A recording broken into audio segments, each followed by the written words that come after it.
አንድ በጣም ትልቅ ዓለም ላይ ተጽዕኖ ፈጣሪ ከሚባሉ ምሁሮች መካከል የሊቃውንት ስብስብ ነው ያለው።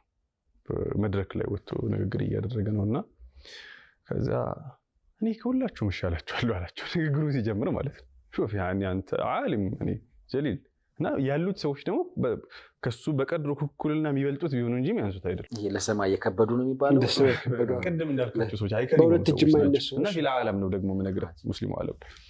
ከዚያ ደነገጡ ሰዎች። ምንድነው ደግሞ ምን አለ ሄዱ እንትን እያሉ እኔ ከእናንተ በመሰላችሁ እሻላችኋለሁ የራሴን 33 ድክመቶችን አውቃለሁ አላቸው።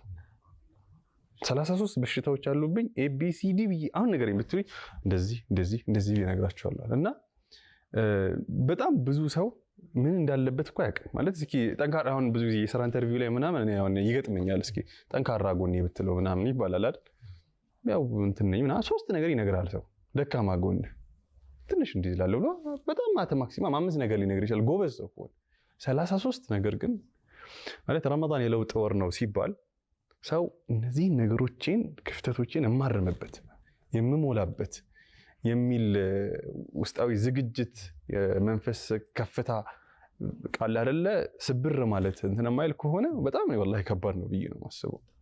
አላህ እኮ መራብ መጠማትህ አይደለም ጉዳዩ አንተ መገራትህ ነፍስህ መታጠቧ ተዋዱዕህ ነው እና በጣም አሁንም ቢሆን ከዚህ ነገርኛ ጸድተን ሳይሆን ያው እኛም ቢሆን የቀሩ ቀናቶች ላይ ይሄ ነገር በጣም ሊያሳስበን ይገባል። እንደው የኔ ክፍተቶች ምንድናቸው ረመዳን ሊሞላልኝ የሚችላቸው ብሎ እቅድ አውጥቶ መልፋት ይፈልጋል።